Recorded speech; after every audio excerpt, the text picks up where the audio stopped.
welcome to What Is My Podcast About? This is a podcast where we sit down on a fortnightly basis and record an episode about something or other to decide if we're going to make a podcast about it.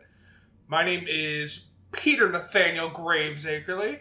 I am joined, as always, by my two friends, Matthew Grace. Hello. And Keith Ramsey. Hi, I guess. That was a very sophisticated introduction for yourself.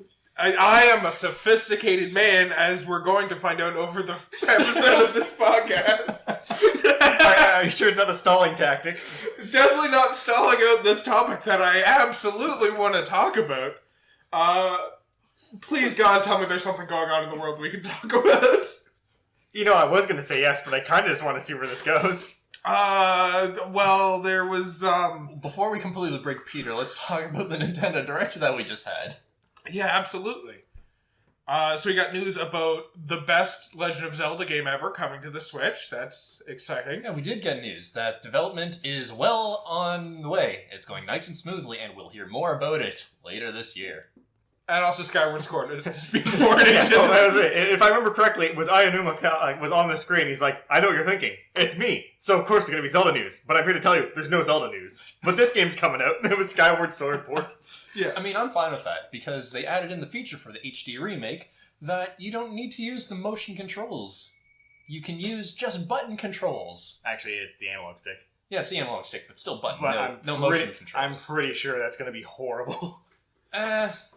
It'll be better. It can't be worse than Skyward Sword base game. It'll be better than the controls that the Wii U had. I mean, to be fair, though, the Switch motion control is way better than the Wii motion control, so I think it actually might be decent playing it with the motion control. And probably easier than using the joysticks, but even still. Yeah. It's nice to have the option now. Yeah. We also found the new Smash Fighter.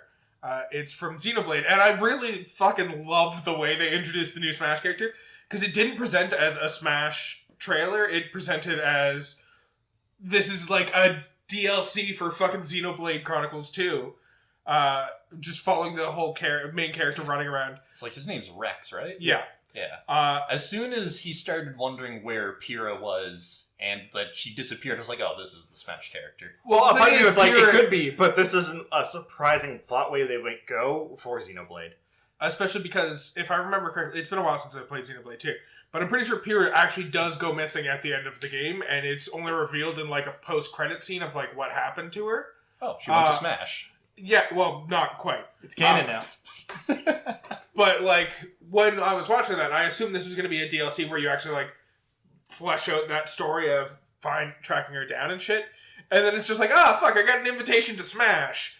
And the fucking memes about that have come out since then, just because of the fact that now people assume every character they want to be in Smash, but isn't in Smash, has received an invitation and just fucking ignored it because they didn't want to read a fucking invitation. Yeah, there was one of, like, Dante, and he's just, like, surrounded by things. Like, you should take a look at this letter. It looks really important. It's like, that's how they get you, kid. Yeah. I'm also assuming that's why Waluigi hasn't made it in Smash yet, is fully because he just can't read, so doesn't understand the invitation. Wow! There's quite a few good things that we got out of that, too.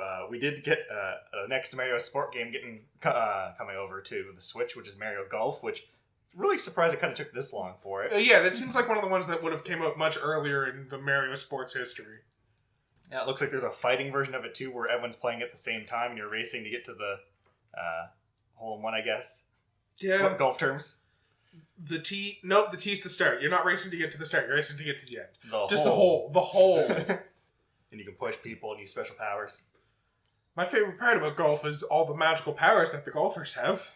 On top of that, there was... I don't know if I've heard anything about this game before. I think this was the first view of it that we got of it, but Star Wars Hunters?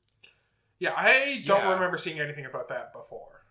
It looks like it's some sort of like arena custom character thing, and they said specifically, so it has a canon spot in the lore between 6 and 7. Sure. I'll take it. It always feels weird, the things that they're willing to make canon now after getting rid of all of the other canon. But sure, I'll accept that Star Wars... Heroes, was it? Hunters, right. Star Wars Hunters is canon now. I mean, they specifically, it's between episode 6 and 7. Don't you go fucking around with this. Yeah. Well, we'll just have to see when we get more information on it. And also, Splatoon 3. how it showed the character creation at the beginning kind of made it look like they're adding a little bit of an RPG element to it. It's possible. Yeah. I wouldn't be opposed. Oh, same. Like, I like the kind of gameplay that Splatoon has, but I always wish that it had more than what its single player had. Yeah, and it does have like an interesting world and lore that they can build on too. So, it's kind of been solely a multiplayer game. Like, there's been story elements to it. Yeah.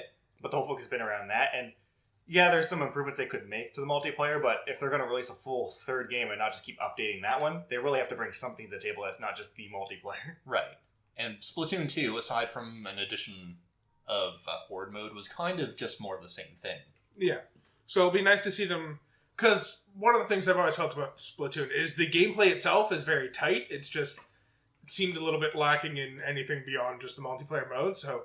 If they add like a fully fleshed out single player mode, I'd be super down for that. Oh, yeah. On top of that, there was a very surprising announcement that I'm very excited for, and that's that they are remaking Famicom Detective Club. Ooh. So Famicom Detective Club was back from the original like Nintendo days, where it was like a murder mystery. You're teen detective kid who's solving all these crimes, usually some supernatural aspect to them themselves, and really that's kind of the precursor to what ended up becoming, I guess, Phoenix Wright in a sense. Yep. So these games are getting not just a port or like kind of like the virtual console. They're getting a full fleshed remake, so it's like reanimated, voiceover, music, everything from like the pixely days back in when it first came out. And it's also the first English release. And these have always been the games I've been interested in. I've never been able to play because I do like that genre. Right. So I'm definitely picking those up as soon as they come out. Yeah, absolutely. And it's the first 2 games in the series that are coming out. Ooh, both of them. Nice. So I'm guessing they're going to see how that goes, and that might be them testing the water to determine if they can make the rest. Yeah. On top of that, that's kind of the same thing people have been speculating with the Mario 3D World and Bowser's Fury release. How Bowser's Fury seems very weird add-on to that game, and some people are speculating that might be them testing the waters for a concept for the next Mario game. I can see that. Because Bowser's Fury is a full open world game, where you're moving around the world. There's different islands that are kind of like the linear Mario levels, but they're all active at the same time, essentially. Right. Yeah. Definitely something I could see happening. It's not beyond Nintendo to essentially playtest a concept for a future thing in a currently existing thing. And then the last thing I really wanted to mention from the Direct was Triangle Strategy. I must have completely missed that one. Those words mean nothing to me. So, it looks like it's the same team that made Octopath Traveler. Yeah, I recognize the graphics. They revealed they have a new game coming out called Project Triangle Strategy, which, it's a working title according to this, but so was Octopath. But essentially, it's a tactics RPG that looks to be of the similar set, but how it works is it's 3 kingdoms, and you are in charge of one of them, and you have to make decisions. And apparently, from what they're saying, specifically in the trailer, the story differs very drastically depending on your choices, because it's like tensions are very, the very fun explanation of it. Long ago, people were very angry about the salt and the iron being very scarce, and that led to the Salt-Iron War. Makes perfect sense. People referred to this event as the Salt-Iron War. And many comments in the chat were about that for the next little while. Yeah. But essentially, you'll be reaching points in the game where decisions need to be made, and your accounts will vote on it with you, and your aspect between battles is trying to bring them to your side. And you put the vote in, and that will be a big shift on the game. So the one they showed off a lot in this, the trailer was one where another nation was demanding you hand over someone from your court, and it was if you're going to do it or not. And apparently each decision also has values, not just there, but in combat as well. So think of it kind of like the normal Paragon Renegade system, but there's a third fucking one in there, and I don't know what that's for. Yeah, I'll be interested to see how fleshed out that is, because oftentimes when games talk a big deal about their branching paths throughout the storyline, it's more of a log than a branch, in that it all kind of... You may make choices, but they all seem to lead towards the same point, because it's easier to write a single ending than it is to write a dozen endings, depending on the choices you make along the way. The old Telltale Lee will remember this. Yeah. So I'll be interested to see how diverse the game actually becomes, depending on the choices that you make. And I know there's a demo live for it right now, and they're going to do the same thing with Octopath, where they end up having the survey afterwards, which, from Octopath's project release demo to the actual game, like they took a lot of that to very seriously and started implementing it, which made Octopath such a great game. I'm confident they'll do the same thing, but I don't know how much you're going to get for that feel of it's really branching from the demo. Yeah, that's True. fair. But I want to try out the demo mainly because the combat looks interesting. Yeah, it's like that typical- alone. I love the old 8-bit like tactics games. Vandal Hearts is one of my favorite games of all time. But then there's added effects like they described in the trailer. Oh, there's a tile on fire. We'll cast some ice magic on it. The fire will melt the ice, get rid of the fire. Now there's a puddle of water there. Cast some lightning on it and electrify the puddle. Or extended range for having height advantage with archers and stuff. Yeah, I really enjoyed those kind of tactics games where they put a lot of thought into the different mechanics going on in there. So, And also the graphics are just beautiful. It's yeah. like high definition pixel art. well, it's one of those things where we are right now, it's a lot easier to make incredibly beautiful pixel art that doesn't take up a huge amount of space on the game, as opposed to making incredibly beautiful like 3D art that is going to drain your fucking resources. Yeah, and that's the thing too. We're seeing a lot, like, it's been happening for a while now, but we're kind of like in an indie phase of like games where it's a lot of these small companies that are making these really popular games. Stardew Valley is probably one of the big examples of it. Minecraft, like, Yeah. since Minecraft just been like, hey, anyone can make a game, and it's not that hard, I guess. Doesn't have to look beautiful to be incredibly successful. Hades. Yeah, Hades is another one of those beautiful games. Another one of those sprite art ones. Warframe. Is it an indie game? Is it an indie company? It's an indie developer. Well, technically. Does it use sprite art, or is it like full 3D? It's full 3D. Okay, yeah, that's what I thought. But it is an indie developer, technically. Good addition.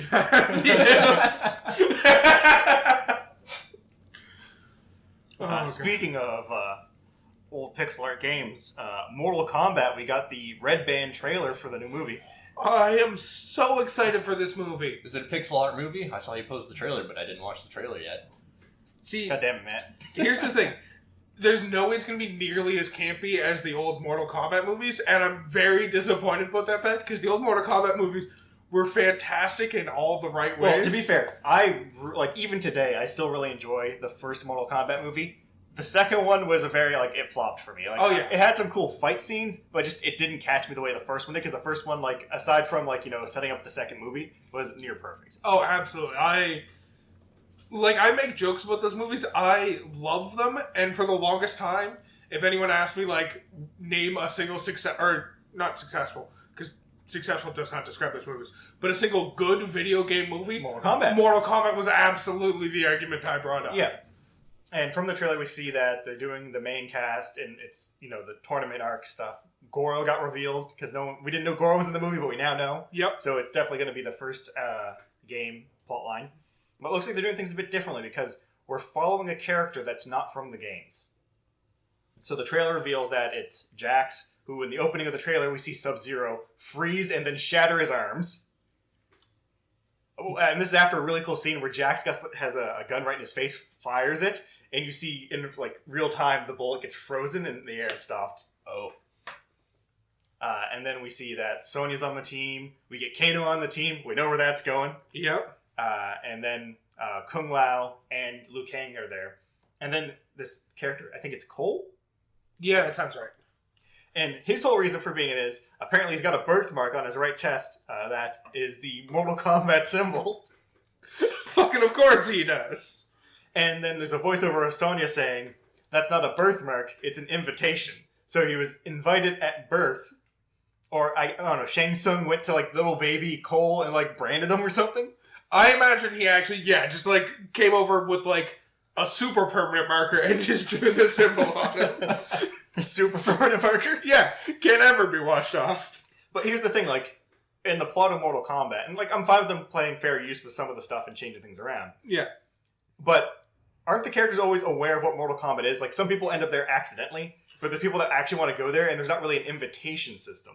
Yeah, in my understanding, Mortal Kombat has always been...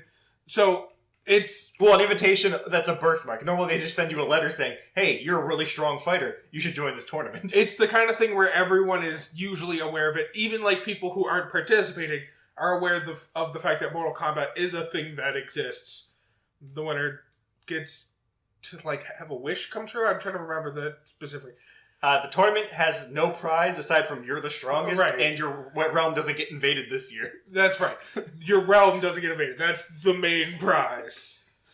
Other realms can absolutely still be invaded. So, Jax's arms looks pretty cool in this one because it looks actual mechanical and not just, hey, I've got normal arms, but I have, like, silver paint over top of them. Yep, that's absolutely what they were in the earlier movies. Kano gets a really cool, he probably gets the best line in the movie where you see him punch somebody and it's in a burning house and it cuts to him, he's holding a heart, and he's like, Kano wins, fucking beauty.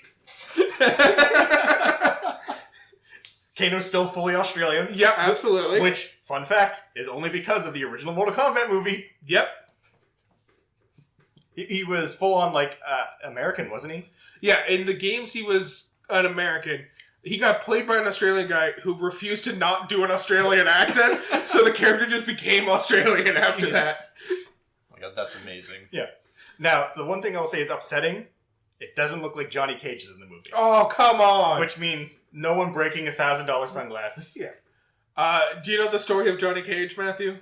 I think I've been told it once or twice. Yeah, he's an action movie star who decided to do that because he wanted to get better at doing his own fucking stunts. Well, no, it was specifically people didn't believe he was actually that Right. good of a martial artist. They thought he had a stuntman. So to prove he didn't have a stuntman, he entered the martial arts tournament just to prove he knew martial arts. Oh, okay. Yeah. He entered a Mortal Kombat with monsters and people with magical powers to prove that he was that good of a martial artist in his action movies. And to be fair, Johnny Cage has always had a stupid reason for being in all the games. Yeah. But he's like such a staple character because I believe the second one was he wanted to get away from set because he didn't want to do like the acting scene or something like that. So he joins the team to go save Sonya. Yep. And 3, well, I guess Earth's invaded. He kind of has. Yeah. 3, he has a fairly legitimate reason, given that Earth's being invaded, and he was clearly strong enough to participate in the first 2, so he has a reason to defend Earth. Yeah. But he's always been like a little stupid like joke character, but he's kind of like, when you think of Mortal Kombat, he's considered one of the main characters. It's like him, Sonya, Liu Kang, Sub-Zero, and Scorpion. Yeah. And honestly, the Scorpion and Sub-Zero fight in the trailer, just make a movie of that, honestly. Yeah. I will pay money to go see a 2-hour movie of just them fighting. Yeah, it like literally just one 2-hour-long fight between these two characters. No plot setup, nothing. Just credits are like the opening shot, Mortal Kombat, Sub-Zero versus Scorpion.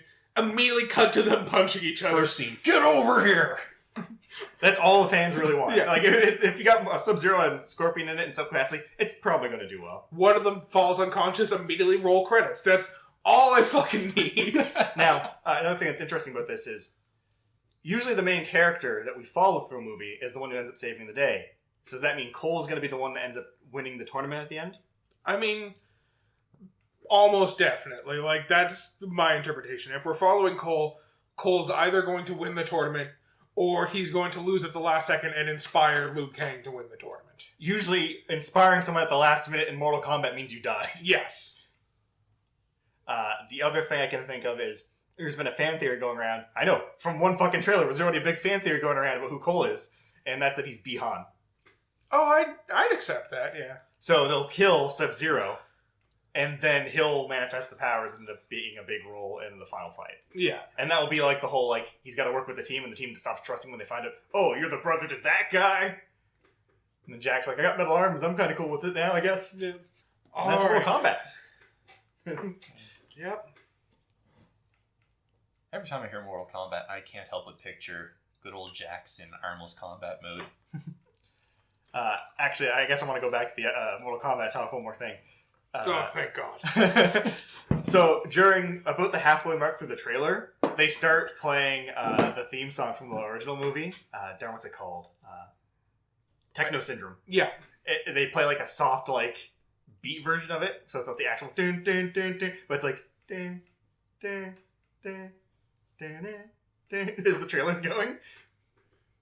I hope they find a way to like actually put it into the movie because they brought Techno Syndrome into the Mortal Kombat games because up to this point, Techno Syndrome, everyone knows that's the Mortal Kombat song, never in the game until the recent Mortal Kombat game. Oh, yeah. They actually brought back the actor who played Shang Tsung in the movie to do Shang Tsung in the game at that point. Like, they're fully embracing the movie. And it's one of those things that, like, yeah, 110%. If you ask me to think of any song from Mortal Kombat, I'm thinking of Techno Syndrome before I think of anything to do with any of the games. Techno Syndrome, Australian Kano, and your soul is mine. Ah, yes. Which he also says. They got the guy to do the exact line. It's one of his, like, pre-fight banter lines, isn't it?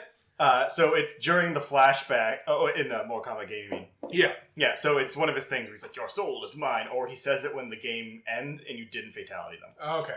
And then in the movies, it has to do with him. When Liu Kang's brother dies. Yeah. Alright. Fuck. Let's just do this. So I feel like we need to explain one thing before this, and I think you both will agree with this. A long time ago, Greg Oliver was the first email we ever received. And as a courtesy, we extended out to him an olive branch saying, he's the fourth member of this podcast who's always silently sitting there in the corner. We kicked him out of the room, right? Yeah, I don't want him in this podcast anymore. Greg, you're out. So Greg sent in a couple suggestions in that first email he sent us. And we have done a couple of his episodes because we wanted to appease him, even though the first item on his list was something we just straight up refused to talk about. I mean, he did kind of just come floating into the room, like glowing eyes, and demanded we record it, so we had to do something. Yeah, we couldn't really put it off any longer. And it's Fanuary, so fuck it. It's all about us suffering through shit for our fans. We're pulling the Band-Aid.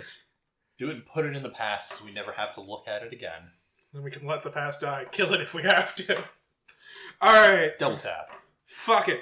So, our episode today, for those of you who refuse to read the title card, and are thus my favorite type of people. Oh my god, I'm exhausted already. We're talking about My Little Pony, Friendship is Magic. Yay. Alright, so... How do we even start this We start at the beginning. The story begins with a fable from times long past, where we find out that the land of Equestria was... I hope your tones are like this for the rest of this. No, I love this show, guys. The land of Equestria was once ruled over by two sisters who created the sun and the moon to give day and night to all the ponies so that they could frolic and play. Yeah, one of them raises the sun in the morning and the other raises the moon at night. Because that's how gravity works. That's how the moon works, too. Wait, that's not how gravity works? So then... No, seriously, go back. What was this about gravity? Gravity's different in the land of Equestria. Just don't question it. That's fair. Alright, so... The sister in charge of the nighttime was not super psyched about this arrangement because the ponies all frolicked and played during the daytime and then slept and tried to ignore the nighttime as much as possible. Well, this is so far the most unbelievable thing of this whole concept. Yeah, I love the night. You're awake most of the night. Yep. Yep, especially during a pandemic. I'm awake the entire night for most of the time. So the evil sister decides she's going to create infinite night and refuses to set the moon so that dawn can come. So what does the other sister do? Traps her in the moon. Yeah, she's like, hey, go fuck yourself. I have the elements of harmony, and I'll use them to trap you in the moon for 1,000 goddamn years. And this works out pretty well. I'm gonna be honest. I mean, it does sound like an interesting plotline. Yep. Yeah. Evil person trapped in moon due to 6 powers. Return. Wait a second. This sounds like Power Rangers. It's also kind of sounding like Magic the Gathering. There's the whole plotline about an evil person getting trapped in the moon in that one, too. Does the person finally, after 1,000 years! Well, the evil person's an Eldrazi, so I think they just corrupt people and turn them into spaghetti No, monsters. I meant specifically in My Little Pony. Oh! Yes, they're an Eldrazi. Okay. They're still an Eldrazi. Yeah. That's horrifying. We can do this. I'm not surprised people didn't like going out at nighttime then, if that's the case. Cut to 1,000 years later on the eve of the summer Summer solstice. Yeah, I don't know that they use that word. The longest day of the year. Yeah. This is honestly starting to sound more Power Rangers. You're gonna tell me that these ponies have attitude now? They have a form of attitude in that they all represent different elements of friendship. So, this is one of my favorite fucking parts, is, it cuts to 1,000 years later, and this one unicorn called Night... Nope. Shut... Let me think about this. I can remember the character name. Twilight Sparkle. Yep, Twilight Sparkle. Remembered it entirely myself, I promise. What were you going to say beforehand? Because I started with night. Something else.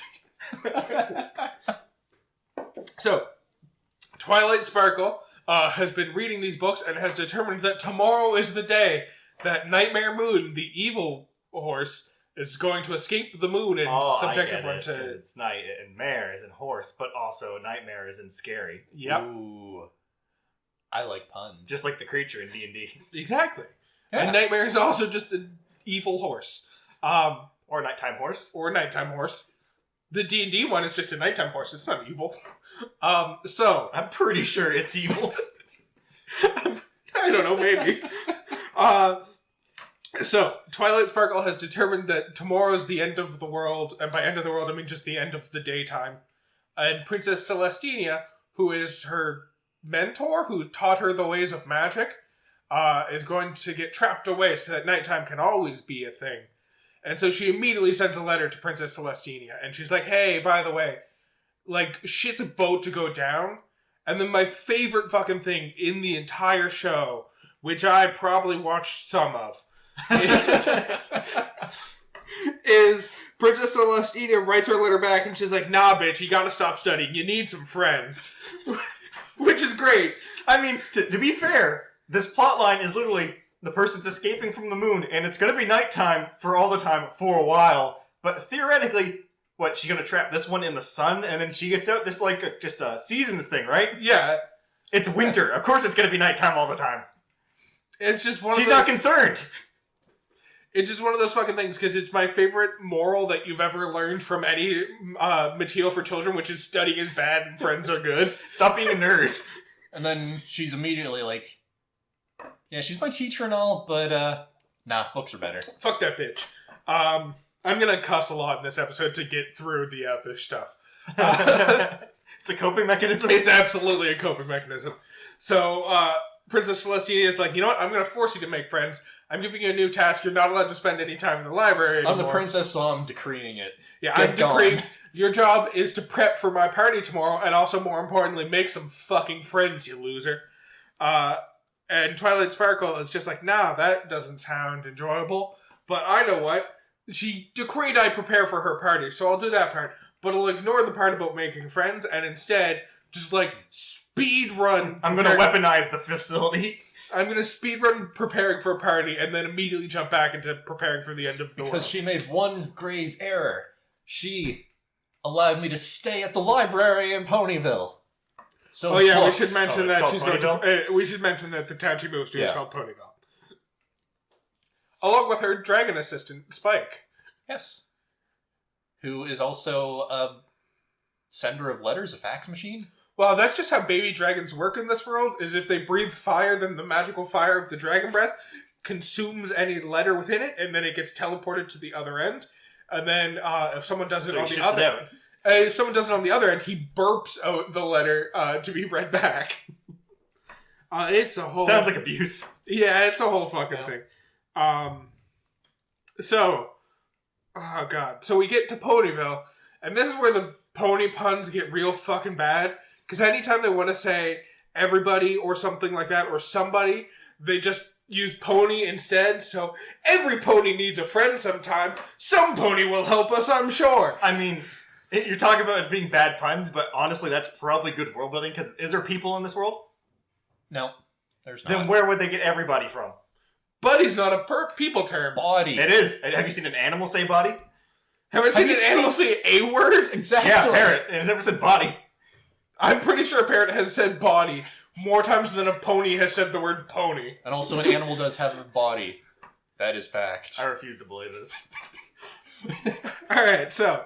Twilight Sparkle has been tasked with... Also, it's not a pun. If it's every pony needs a friend, they're referring to all the ponies. Yeah, I suppose. Yeah, I shouldn't have called it a pun. But it gets real frustrating where they just start using pony anywhere they would use any other word. The pun comes from the name of the capital city, the town that Twilight just left. Oh, Canterlot. Canterlot. Yep. So, party preparations time. And over the course of party preparations, there's 4 different tasks that Twilight Sparkle must perform. But first she meets her Destroy very the moon. first resident of Ponyville.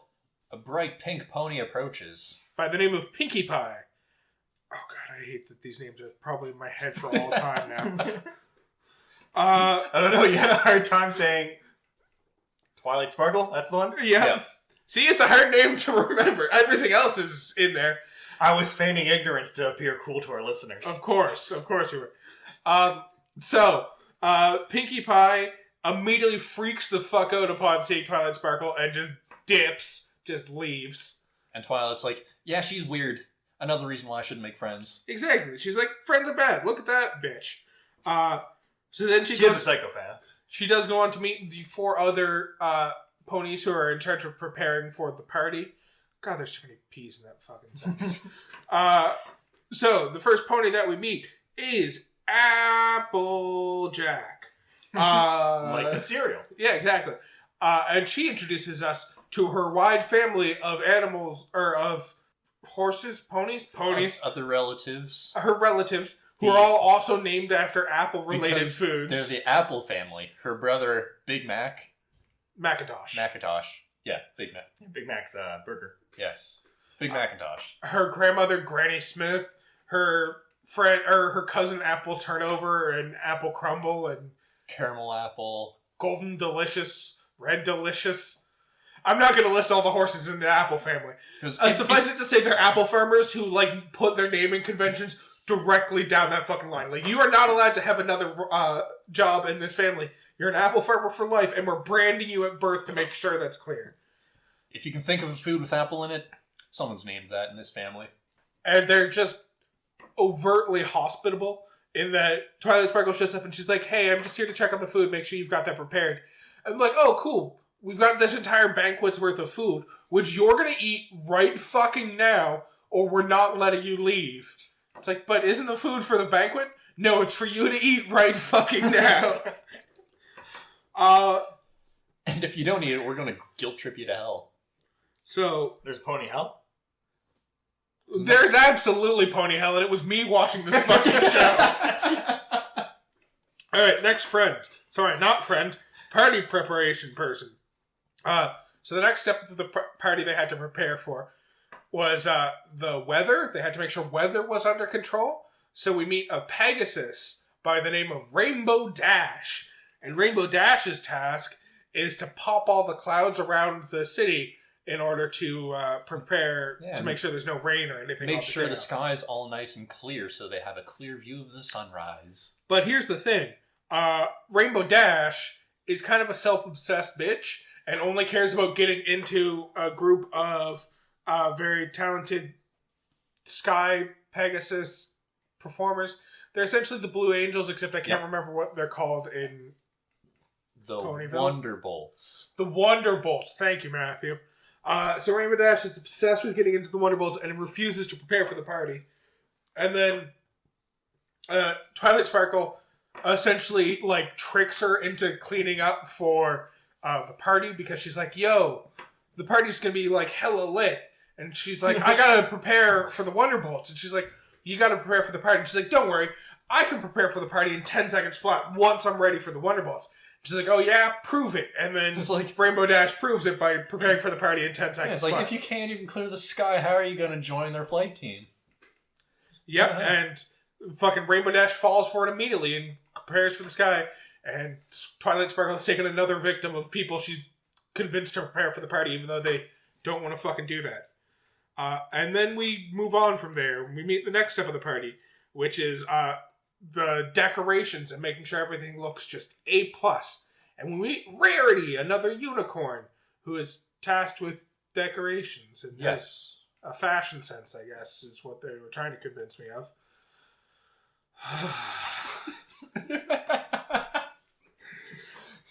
So Spike really wants to fuck Rarity. That much is clear from the beginning. Spike the baby dragon, by the way. Baby dragons age differently. Maybe he's not a baby. Maybe he's just tiny and he like has these balls. He's explicitly referred to as a baby dragon a few minutes later in the episode. Oh, So, he, Getting some really mixed messages from this series. yeah. Rarity, like, tries to, like, gussy up, what's her name? Twilight Sparkle, thank you. The one name I refuse to remember. I'm trying to purge it as I talk about it so it doesn't have to stay in my brain. Yeah, Rarity gusses up Twilight Sparkle, convinces her that she's pretty in her own way. No, she doesn't do that. She just got fucked up by Rainbow Dash and needs to be made pretty again. And Rarity's up for the task. So that happens. and goes insane with that, and Twilight leaves in a brief moment of escape. Yeah, it kind of drags Spike away. And now she's super excited because she only has one person left to talk to make sure preparations are underway. And that's the person in charge of music. Fluttershy. Fluttershy is, surprisingly enough, a very shy Pegasus who's very good with animals and is teaching birds to sing on key right now.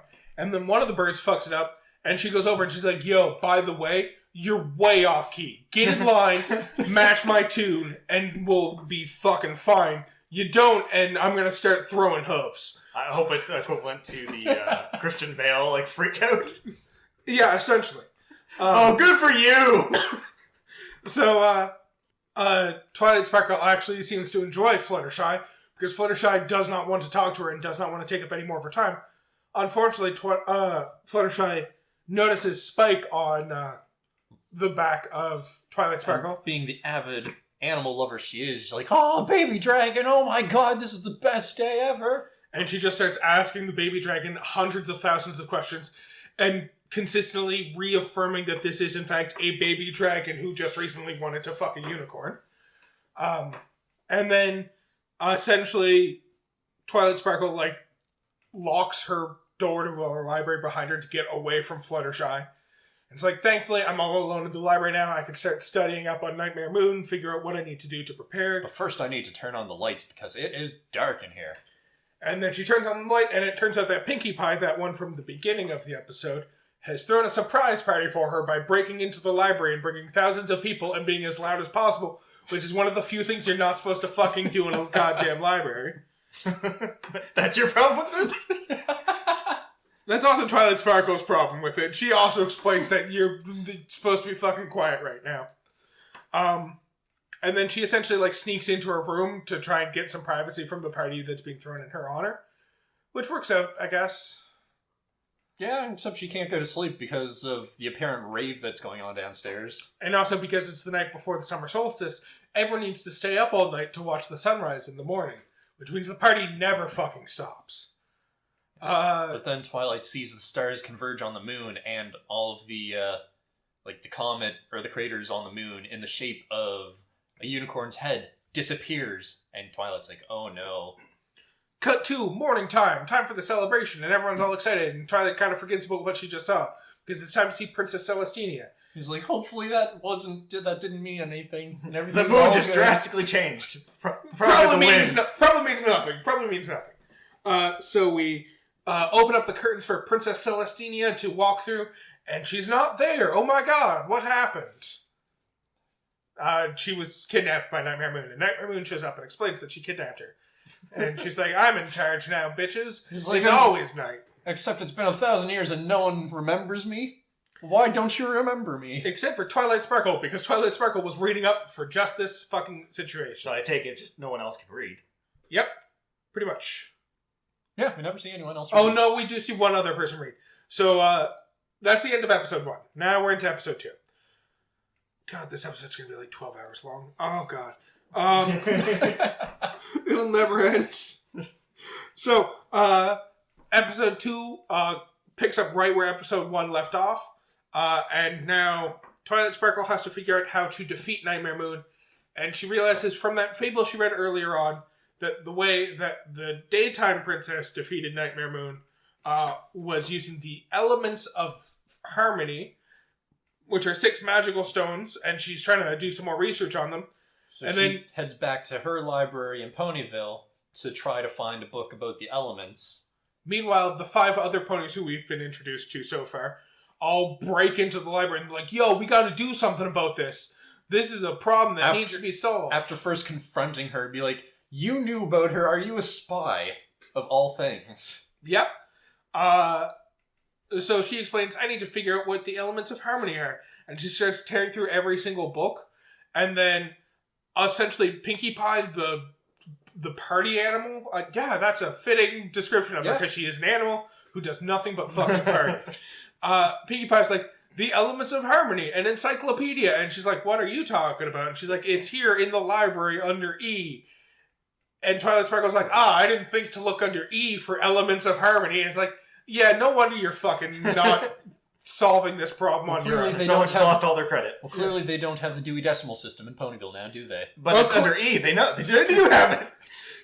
They alphabetize all their books. Alright, so, now we find out that the elements of harmony are 6 magical stones, of which 5 are well known and 1 is much less well known.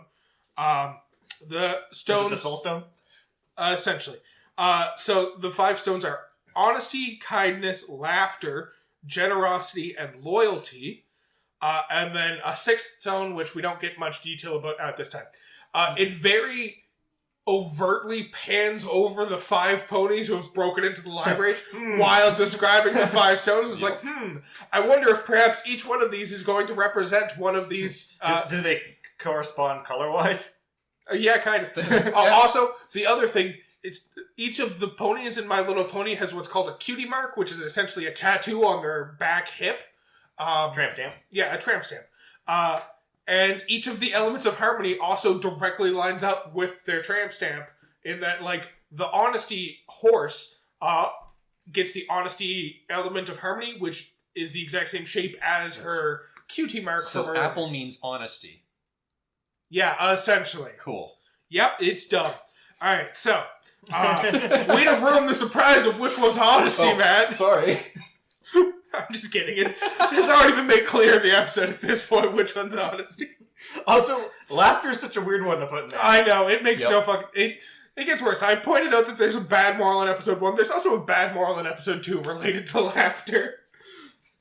So, they know that they have to go deep into the ever-free forest, which sounds like a great place in, like, most fantasy realms, because the people in there are free forever, but no, it just means horror and evil and bad. Because, apparently, due to the way this whole world works, everything in nature is kind of organized and controlled by the ponies. Like, the Pegasus ponies control the weather and stuff and all that. But then, in the Everfree Forest, everything's natural, so like our world. It's free of ponies. Yeah. Yeah. And that scares the ponies, because they're not in control there. So... It's like a parable about people. So we get into the Everfree Forest, and over the course of their journeys through the forest, they come across 5 different trials, essentially, that need to be solved by these different ponies. So, the first trial is there's a landslide while they're walking, and they start sliding down a hill, and everyone gets caught by the different flying ponies, except for Twilight Sparkle, who's about to fall off a fucking cliff. And then Applejack grabs her hands at the last second, and it's very, like, Lion King-esque, where she's holding on to... Well, so she murders it then. Long live the I just king. wanted to touch her hand before I threw you off this cliff. Well, pretty much, because the reason she gets honesty is because she honestly told Twilight to let go. Yeah, she... Like, it's the most fucking bizarre shit. Because she's like, honestly, I need you to fucking let go. And she's like, what? And she's like, I am honestly telling you, if you let go, you will be fine. No, that part. The first part. Honestly. And so Twilight Sparkle's like, that's it! Fuck it, I guess I'll let go. And she lets go and then gets caught by the 2 flying ponies, which... Why didn't she just say, honestly, the 2 flying ponies will catch you if you let go? Why was that not the easier way to resolve that, instead of just honestly let the fuck go? Maybe she didn't know. Fair. So, the second trial that they come across is a manticore who is raging at them. And Which actually seems to be a somewhat dangerous encounter for once. So the 5 ponies of Applejack, Pinkie Pie, Rarity, Rainbow Dash, and Twilight Sparkle all kind of charge and start, like, throwing hooves with the Manticore. Meanwhile, Fluttershy is just softly in the background begging them to stop. No! Like, wait, Stop! Wait! Wait, I have to go back a little bit. You said there was 5 trials? How the fuck is a landslide a trial? Because if you look closely at the scene, you see a wisp of smoke from Nightmare Moon cut the ground underneath them. Oh, Yeah. okay. You left that out. Up there just walking, like, this guy just starts yelling, honestly, and it's like, oh, it's a trial. Yeah, to be fair, you keep seeing shit like that. Like, this Manticore, the first thing we see is there is actually a live Manticore who's just hanging out there, and then a wisp of smoke flies into it, and now it's a trial. Because the smoke apparently materializes itself as a thorn in the Manticore's paw. Is this evil-looking smoke or good-looking smoke? It's dark. It's purple-looking Yeah, smoke. it's So, here's the question then. That's clearly the Nightmare? Yes. Nightmare Moon, yep. Why is she giving them the trials? I don't know, man. Does this get explained? I don't think it's meant to be trials. I think it's meant to be her trying to fuck up the Her like, trying to ponies. stop them from stopping her. They just turn all of these stops into trials to prove their friendship. So yeah, Fluttershy walks up and she's like, there's a thorn stuck in your paw. Let me take that out. And then the Manticore's all friendly and cuddly. And the others are like, did you know that there was a thorn in the paw? And she's like, I didn't, but everybody deserves to be shown compassion sometimes. Wait a second. Despite the fact that this is a bloodthirsty beast that on any normal day would have definitely eaten us. No, but she said the magic word. Yep. She did. Oh. It's a trial. Yeah. So, next up, the... This one, are they finding out that they're like the corresponding ones when this happens, or is this No. going to be a reveal later on? It's going to be a reveal later on. Okay, because like if you figure this out soon enough, they can just bypass all this by just saying, "Wait a second, I like to laugh."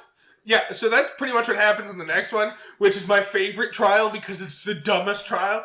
Which We're is dumb than the rock slide. Yes. where Applejack tried to kill Twilight Sparkle. Yep. Trust me, it's dumber. So So the smoke decides to possess some trees around them and turns the trees into scary shapes. yeah, the Oh, fuck, trees, I'm out then. the trees have like monster faces on them, and all of the ponies are horrified. And then it cuts to Pinkie Pie, who's straight up laughing her ass off at the tree, and everyone's like, "What the fuck are you doing, Pinkie Pie?" Well, if there's one thing I know about this one's a psychopath. Yeah, essentially. Yeah. And she explains that when she was young, her grandmother taught her, if you're ever afraid of anything, just laugh in its face and you won't be afraid anymore. And then it proceeds to show all the different ponies laughing at trees and the scary faces poof away. But that's another horrible lesson, because fear is a very reasonable emotion for humans to feel. And if you just But they're ponies. if you laugh at the shit you're afraid of, it's not gonna go fucking well for Yeah. you. If I'm falling off a cliff, if I laugh at the ground that's coming at me, that ground is still coming at me. But it's not scary. If a lion is charging towards me and I start laughing at the lion, it's still probably gonna eat me. Like It might start laughing, though. It might start laughing. Or So- it just might pause and think it might get indigestion from what's clearly a crazy person. Alright, so trial number 4, clearly the best trial, is the trial of generosity, which is we don't even see the wisp of smoke on this one. We just see torrenting rapids of water being like tossed to and fro. The ponies come up to the river and they're like, "Oh no, we can't cross this." And then we see a dragon in the water who's the one stirring. Wait. There's a big old sea serpent Sorry, a sea serpent, not a dragon. in a river. At least 2 of these people fly. Yep. Yep. Yep. Still, it's a trial though. And they have earlier been proven to be able to carry them. Yeah. Yep. It might be 2 trips, but I believe this can be solved. It's still a trial though. Is the generosity someone carrying someone over? Not quite. So, the sea serpent is the one tossing all the waters, and the ponies are like, "Yo, what the fuck's up here, Mr. Sea Serpent?" And he's like, "Oh my god, you wouldn't believe it. This purple wisp of smoke came up and cut off my mustache." This And- tacky purple wisp. Sorry. And then the 5 ponies that aren't Rarity are like, "Fucking seriously? That's our trial right now? Your mustache got cut off?" And then Rarity's like, no. Of course that makes sense. That's a huge problem. I mean, look at you. You're beautiful. Your scales are immaculate. Your perfectly coiffed hair is just gorgeous. But it's all fucking ruined by your lack of a mustache right now. And you look hideous and lopsided. And he's like, I know, it's the worst. And then she cuts off her fucking tail and she's like, this is your new mustache now. Yep. She cuts off her tail and ties it to the little stumpy cut part of the mustache. Even better, the way she cuts off her tail is she rips out one of his scales with her fucking teeth. That's pretty metal. It doesn't even show that that's what she's doing. She just calls him hideous and lopsided and then rips out one of his scales with her teeth. The best trial by far. Also, his hair is bright orange and her hair is bright purple. So he now has one side of an orange mustache and one side of a purple one. It's a good thing those are complementary colors. Yeah. Alright, so that's the fourth trial. After he gets his mustache. I didn't hear any magic word. After she shows the generosity of giving her tail No, but does she specifically say that? Oh, I'm so generous. No, not even a little. Not trial. Doesn't count. Yeah. So after she gives him her tail, he calms the waters and they just walk across. It is shown to be like ankle deep water, which even if it's like waving to and fro, that's maybe like chest deep water, they could still fucking cross it before. Yeah. But then the sea serpent's like, no, you're not walking across, allow me, and makes a bridge so they can walk across him. Once again, through ankle deep water, which how the fuck is the sea serpent able to submerge himself in ankle deep water? Whatever. So now we get to the fifth and final trial, which is a bridge has been cut and they have no way to cross the chasm that this a rope bridge used to span. Except Rainbow Dash is like, looky here, I got wings. We can fly across. Oh yeah! Yeah, I can choose that now. So what happens, do you think? She flies. She flies across with the cut end of the bridge to tie to the other side so they can walk across. Oh, okay. Yeah, and then all of a sudden, these three dark versions of the Wonder Dashes... Wonderbolts show up, and she's like, oh man, you guys are almost as cool as the Wonderbolts. And they're like, nah, we're way cooler than the Wonderbolts, and we're gonna prove it once you join our crew. And she's like, oh my god, that sounds awesome. I'm so in. Let me just tie off this rope bridge real quick. And they're like, no, go fuck yourself. It's us or them. You cannot tie off that rope bridge before you join us. You have to join us right fucking now. We need to go to the next meet really quick, or you're dead to us. And she's like, oh, thanks, guys. I mean, thanks for the offer, but go fuck yourself, so I'm gonna go tie off this rope bridge right now. Which proves that she's the most loyal of friends. And so she ties off the rope bridge, and then the three dark versions of the Wonderbolts,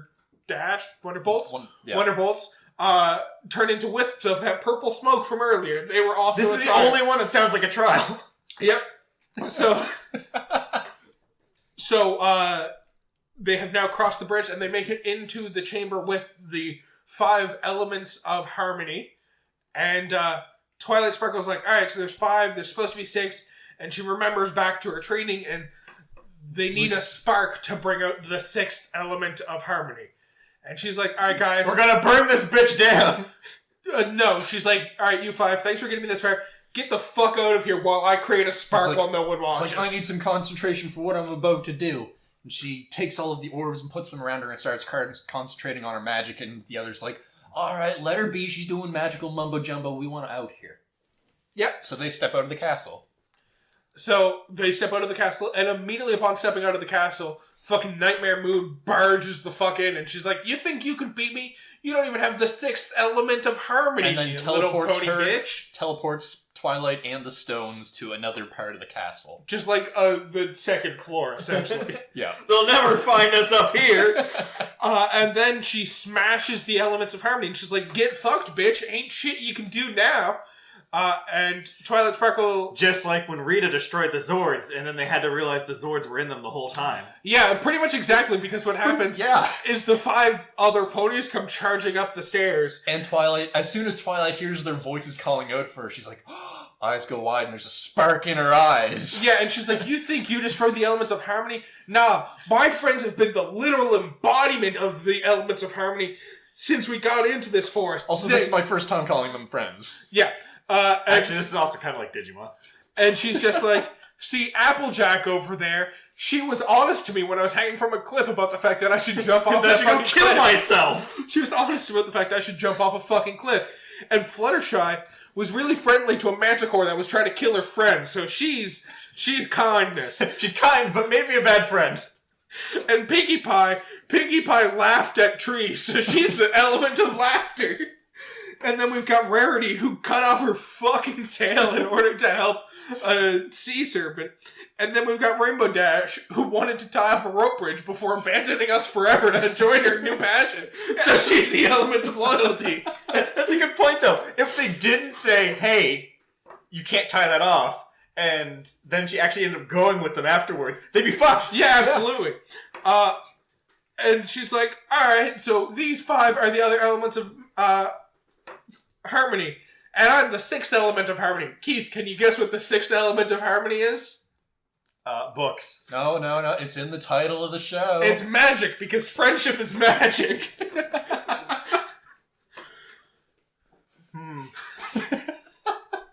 And so then they all stand together and shoot a rainbow at Nightmare Moon, and she gets absorbed, and then Princess Celestina just like walks in from off stage. She gets to taste the rainbow.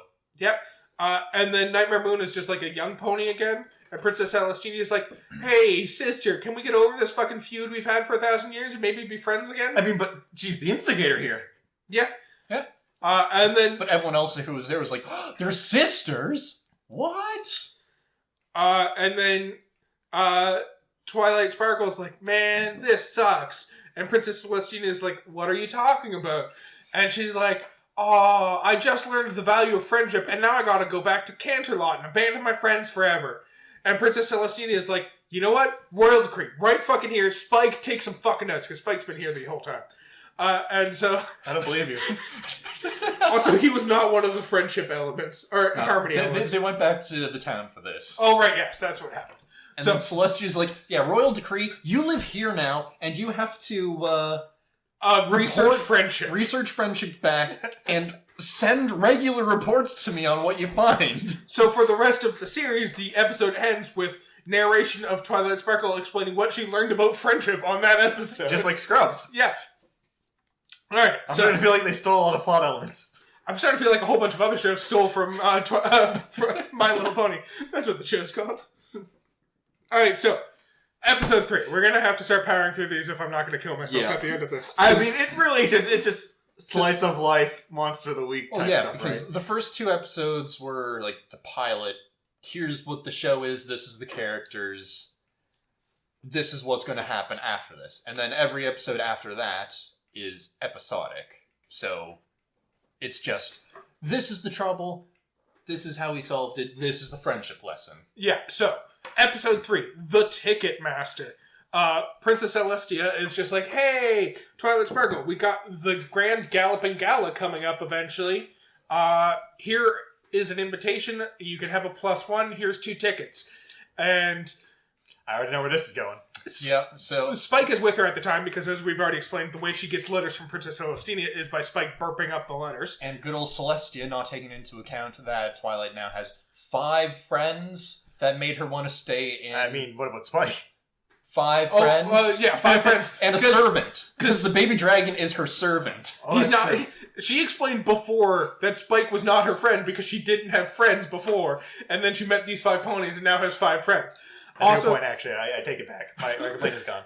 Spike explains repeatedly throughout the episode that Grand Galloping Gala is some, like, prissy pony girl shit, and he's not into that and doesn't want to fucking go. Meanwhile, every other pony explains that they have very specific reasons for wanting to go, such as Applejack, who wants to go to sell her food wares to grow her company so that she can afford to buy her grandmother some medicine or some shit like that. I don't know. This is a weird plot to be adding at this point. Yep. Then we have... Pinkie wants to go because it's a big party. Rainbow Dash wants to go because she can essentially interrupt the Wonderbolt's show and do her own fucking presentation to convince the Wonderbolts. That's the one I'm not inviting. Yep. And then Rarity wants to go because she's a fashion designer and wants to show off fashion. Not quite. Rarity's main reason for wanting to go is because she wants to marry Princess Celestina's nephew. Right. Who she's never met before. And she wants to become a princess by marrying... Literally his name is Prince Charming. Yep. And then... Prince Blueblood. Because he's a prince. Fluttershy wants to go not to go to any of the actual events involving the Grand Galloping Gala, but just because she wants to meet the local flora and fauna of Canterlot, and this is the best excuse to go there. Because the royal palace apparently has a really big garden. So currently Applejack still has a reasonable reason. Yeah. Yeah, pretty much. But they all just like fuck. Wait, are they gonna just let someone just randomly set up like a shop stall here?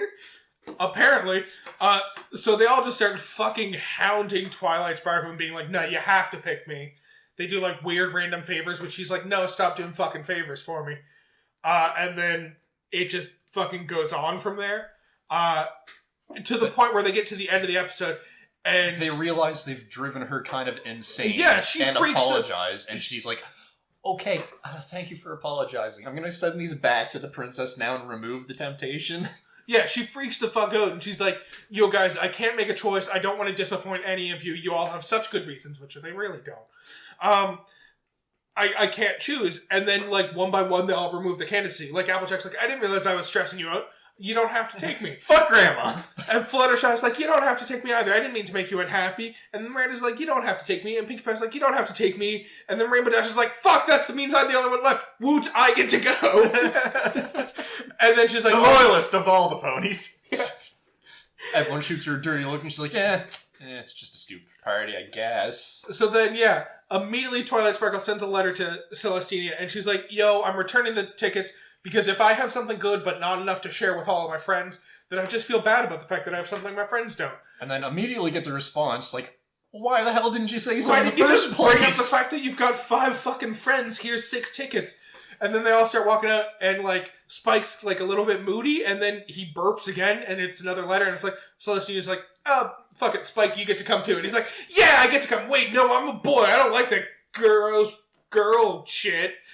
And then he just fucking leaves. That's what happens. All right, episode 4, Applebuck season. I'm starting to suspect that Celestia or whatever you're saying. Celestia. Celestia is just fucking with her at this point to experiment, like a Truman Show ass like level of, oh yeah, let's find out with these control tests what friendship really is about.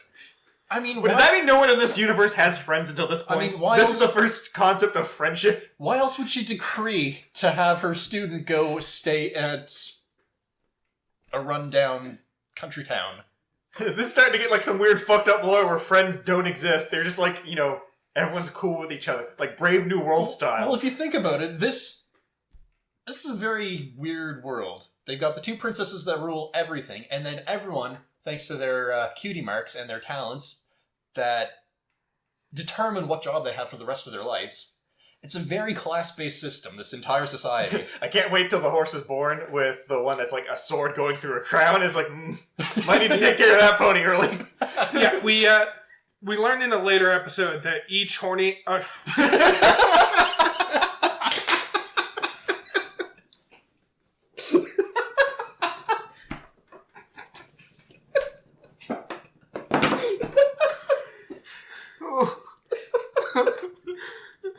We learned in a later episode... We've all gone surf ninja. Alright. We learned in a later episode that each pony has a specific task that they're essentially born to do. And so each pony has a little bit of magic, but it only relates directly to their skill. We learned this when learning that Twilight Sparkle's task that she was essentially given was magic. So she has all the magic because her magic enhances her magic, which then enhances her magic. It's a kind of cyclic thing. Alright, episode 4. Applebuck season. I really want to know why you said horny. Because I was trying to say horses and then correct it to pony, and that's where we ended up with. Good save. Alright, so. Applebuck season. The moral of this episode is you gotta accept help sometimes, because Applejack is tasked with harvesting the greatest amount of apples ever. All of her family is fucked off at this point, except for her brother, Big Macintosh. Because Granny's dead. who is injured, so he can't do any work. Yep. Is Granny dead? Granny's just not addressed until Okay. a later episode, in which case, when she is shown to be alive and well. Alright, so Applejack insists that she can do the fucking harvest herself. Cut to a stampede into town, which Applejack prevents the cows from stampeding. And then it's immediately like Applejack talking to the cows. She's like, what the fuck is wrong with you? And then the cows start talking. They're like, we thought we saw a snake, so we came running straight into town to destroy it. And she's like, don't do that. And they're like, okay, cool, yeah, we won't. So the whole premise of this episode is Applejack told her brother that she can take care of the entire apple orchard while he's out on injury, but also building up the fact that everyone in Ponyville relies on her because she's such a hard worker. So literally every one of the friends has a task that they were expecting Applejack to help them with. Meanwhile, Applejack is working herself to the bone in the apple farm. Twilight Sparkle offers to help. She fucking says no. She then helps one of the friends, and it goes horribly wrong. Cut and paste, repeat over and over again. Yep, so after Applejack causes another stampede through the town, poisons half of the populace, and almost kills Rainbow Dash. Yep. After a couple of incidents like that, she finally realizes, yeah, I'm way out of my depths here. Can you please help me? So the moral of that story is, just because you're good at helping people doesn't mean you can't accept help from other people. All right. Episode 5. This is the one where we realize that Pinkie Pie and Rainbow Dash are the worst combination of friends because they start being friends. Well, first of all, it's very clear that Rainbow Dash fucking hates Pinkie Pie. Then they start being friends and they just immediately start pranking everyone else and ruining everyone else's lives. Because they both like pranks, and then they're like, hey, let's be friends because we both like pranking people. They do come to one conclusion, which is that you can't fucking prank Fluttershy because Fluttershy can't fucking take it. And she's precious and pure and too good for this world, so we don't prank Fluttershy. She'd probably die of the fright anyway. That's the person specifically I would prank. Yep. Later on in the episode, we see Rainbow Dash's childhood friend, which is Gilda, who is a griffin and kind of a bitch. In that she keeps making fun of Pinkie Pie for being a loser and tells her not to hang out with Rainbow Dash anymore because she's around and she's the only friend that Rainbow Dash needs. And essentially that episode is just Gilda being a bitch to the point where she like bullies Fluttershy at one point, and that's the point when Pinkie Pie's like, alright, this shit has gone too far, we need to get got with Gilda. So they throw a party for Gilda to make her welcome to the town, in which she just gets pranked repeatedly, and the entire episode they're building up the fact that Pinkie Pie is just pranking Gilda to like get back at her for being mean to Fluttershy, when it turns out that no, she's not. Rainbow Dash is pranking Gilda, and Pinkie Pie just wants to make her welcome to the town, so maybe she'll be more friendly. Yeah, and it just so happened that all of those pranks were there as like a theme for the party, and Gilda just happened to trigger them all. Yep. And Gilda freaks the fuck out at Pinkie Pie, and the Rainbow Dash is like, I'm the one who did the pranks, and if you think they're that bad, then you can get the fuck out. And then they're all better friends for it. Alright, episode 6. Boastbusters. A magic unicorn comes to town and starts talking about how she's the most magical unicorn in the entire land. Puts on an actual magic show, like a performance, entertainment style. And then the 5 other ponies who aren't Twilight Sparkle just heckle the shit out of her. And Twilight Sparkle, this is the episode when we learn that everyone has a special talent and they have magic that helps them with their special talent. And Twilight Sparkle is like, I can't go up there and prove that I'm more magical because they're heckling the shit out of me right now. Clearly my friends hate magic. And then a giant bear comes to town and the magical pony can't do anything about it. And then Twilight Sparkle comes out and resolves the issue fucking immediately. And her friends are like, we don't fucking hate you. Why would we hate you for being who you are? You're the best. That girl's a bitch because she wouldn't stop boasting about power she doesn't even have. All right, so I have to ask a question here. So this is episode 6 that we're at, right? Yeah. Yes. And she has magical powers. And it's a plot point 6 episodes in that they don't know that she has magical powers. Well, no, they know she has magical powers. They just don't realize how immensely powerful she is. Like, imagine, to reference the Avengers in this, imagine she's like Scarlet Witch and they just assume she had like the weird boogity red powers, and then they realize she's... Red Wiggly Woos. Yeah, she has the red Wiggly Woos. And then they realize, oh shit, she has the power to control an entire fucking town and take on Thanos 1v1. Like, clearly she's immensely powerful. Like, they realized she had power, they didn't realize how much fucking power she had. Episode 7. There's a dragon sleeping near town. His snores are covering the land with smoke. So... This might get big? Nope. No, other dragon. New dragon. Adult dragon. Also, this is the kind of fucked up part, because they talk about, like, the adult dragon sleeping, and they talk about, like, what the fuck's a dragon doing here? And they're like, what? They're like, yeah, an adult dragon. Why is there an adult dragon in Equestria? Which means they use baby dragons as servants, and then the moment they grow the fuck up, they're like, no, you have to fucking leave. You are not welcome here anymore. Just like the sewer alligators. So,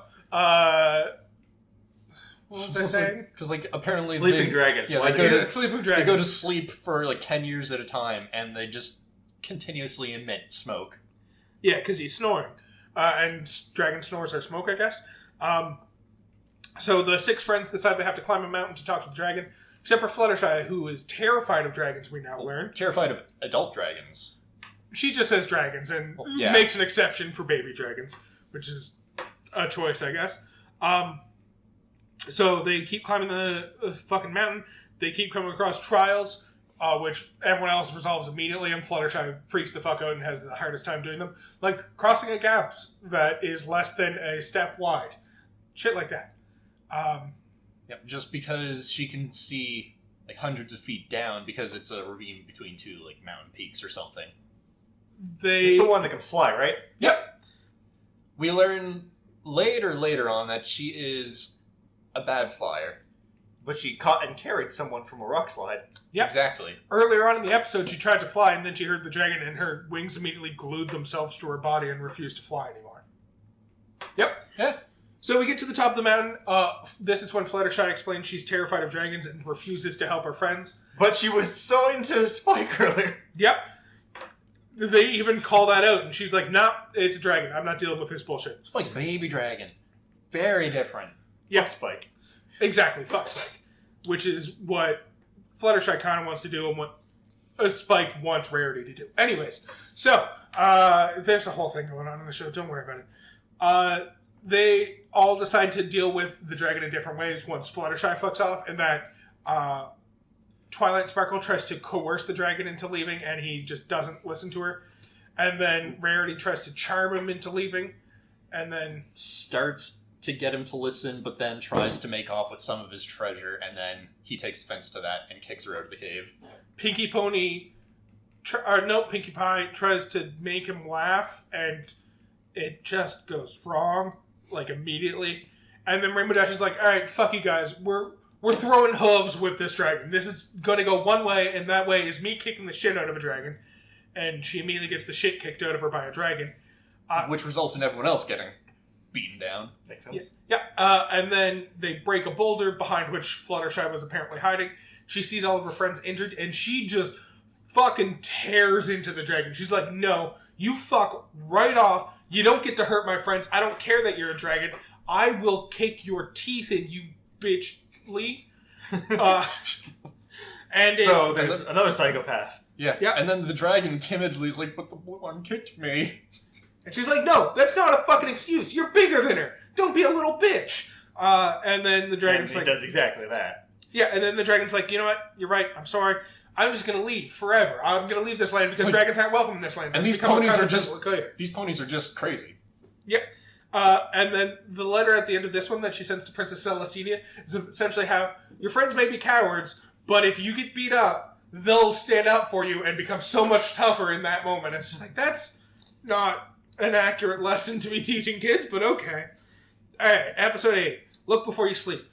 Which is an episode where Twilight almost dies. Yep. Rarity and Applejack don't get along. A thunderstorm essentially starts. Oh wait, no, different episode I'm thinking about. Yep. Rarity and Applejack don't get along. A thunderstorm starts.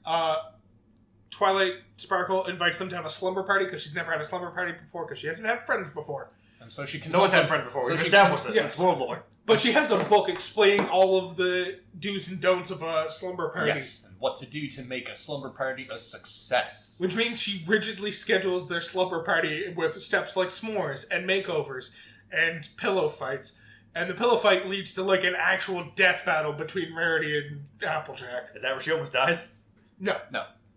And then end of the episode comes, and we realize that the reason that Rarity and Applejack don't get along is because Rarity is detail-oriented and Applejack is action-oriented, and one takes too long to think and one doesn't think at all. And whatever. They become better friends once they acknowledge their differences, and that's the moral of this story. Oh god, it never stops. Episode 9. This is the one where a zebra comes to town, and the zebra's from the Everfree Forest.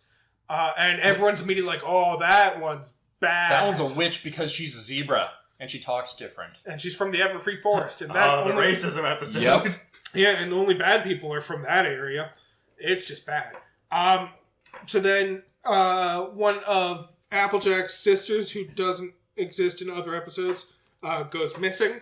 And then they all assume that she's gone to the Everfree Forest with the zebra. So they chase her down and they rescue her. And then she goes missing again. So they go back and they're like, this bitch kidnapped her.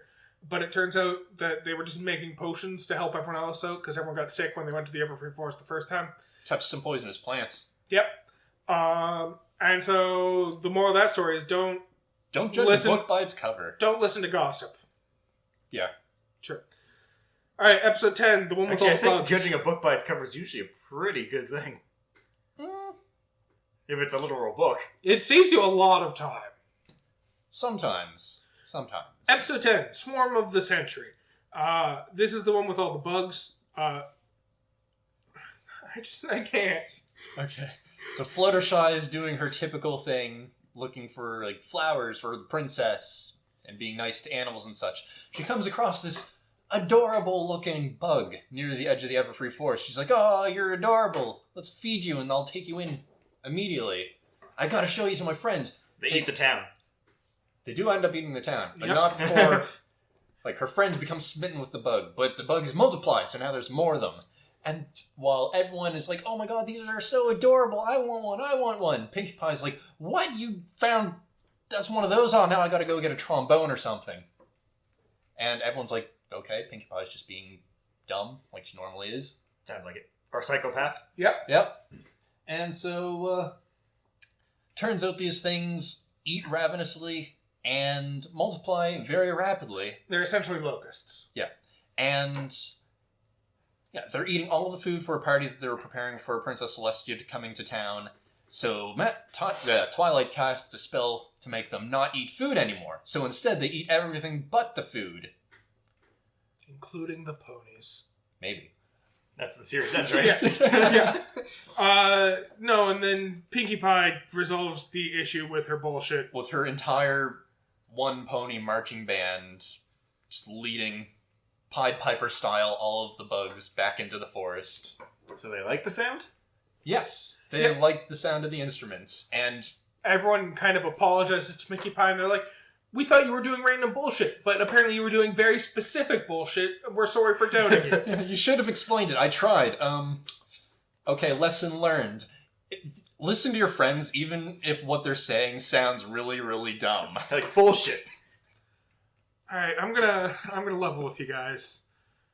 I'm pretty sure I had a fucking aneurysm during this episode. I just didn't... I haven't seen a single episode after this one. This one was the one that broke me. I couldn't make it any fucking further after this. Got further than me. Fair enough. This feels like a podcast, right? Like, we don't have to talk about the other 15 episodes. Yeah, no. Sorry, Greg. This is what you get when you ask it. This is what you get. This is all you get. I made it 2 episodes further, where Twilight almost died because she was attacked by a cockatrice and turned into a statue. And then Fluttershy decided to stare down the cockatrice, and the cockatrice turned Twilight back because it was scared of Fluttershy. Also, I'm noticing a trend. Yeah, I should point out at this point, while the show broke me, I did manage to determine who my favorite pony was of the 6 ponies. So who were your guys' favorite ponies? I've got to say Rainbow Dash, because when she puts her mind to something, she actually makes something happen. Might not be good, probably going to be bad, but something happens. Keith? Can I select Dead Grandma? Yes, Dead Grandma's absolutely your favorite. Or Spike. Yeah. Spike, there we go. My favorite... Wait, no, that one's weird. He's weird. My favorite is 100% Fluttershy, because her entire character development is she's a pony who doesn't like other ponies. She only likes animals, because ponies aren't technically animals, I guess. But then throughout the season, she starts getting ready to fucking throw hooves with animals. And just like, do you like animals or do you hate animals? I can't fucking tell. Oh, God. Those hooves are rated E for everybody. That's a way to put it. Question, recommendations, I don't know, something. Recommendation. Let's start with the recommendations. Do you guys have recommendations? I do have a recommendation. I'm going to recommend some books. starting with Eragon. It is the inheritance cycle. Yep. Because power of friendship also exists to an extent in this one. It's about a farm boy who finds a dragon egg, and the dragon egg hatches for him, and they form an unbreakable bond and go on an adventure through Allegasia, a land of elves and magic and dwarves and humans and a tyrannical king, and lots of amazing adventures ensue. Typical fantasy setting. Keith? So I was trying to think of what to recommend that fits with this, and I had a realization. And it's probably not a good connection, but it's the one I'm going with. Is it Power Rangers? Because I think we all have that connection. No. This has to do with people finding out that they fit certain aspects, and that's me recommending Cabin in the Woods. Yep. It's a movie, but it has some fun twists, one of which finding out that characters are aspects. Yeah. If you enjoy My Little Pony, what's wrong with you? But I would recommend you check out Shira and the Princesses of Power, which is like this, but with better plot, I would call it. It's actually like a watchable show. Unlike this. Alright, cool. Questions. What was your guys' favorite pony? No, we're not going to ask that. Should we watch the last 15 episodes and do another podcast? Nope, not going to ask that question. I kind of want to. Fuck it. To make Keith happy, our question for the audience: should I be forced to watch the other 15 episodes and do an episode about another episode of the podcast? We'll make it a wimpy bite if you guys say yes. Did you just down copious amounts of alcohol before this one to cope with this? This kind of sounds like how you're going. Oh no, I'm here. You sound like you've developed some sort of addiction problem. Did anyone correctly guess our Instagram? At this point, no. No one has correctly guessed it. This one, because... We don't have the My Little Pony shit. That's a thing. We really stretched it a little bit with Cards from Magic the Gathering and Pokemon and the unicorn entry from fucking Dungeons and Dragons. Alright. Well, I guess all that's left to do is thank everybody for listening to today's episode. Remember, you can always find us on all major podcasting platforms. You can also find us on YouTube and reach out to us on Instagram. Be sure to email us at whatismypodcastabout@gmail.com. Please don't tell me I have to watch the rest of My Little Pony. If you have questions or know what our podcast should be about, be sure to reach out and tune back in a fortnight for our next episode. What are we talking about, Matt? Keep in mind, because the next episode is Matt's birthday episode. Yeah, and we're going to deviate quite a bit from this subject. We're going to explore an ancient pit discovered 1,900 years old, full of untold horrors and riches beyond your wildest dreams. Might you call this pit an abyss? That may be a word Were for these it. treasures made in it? Maybe. Okay.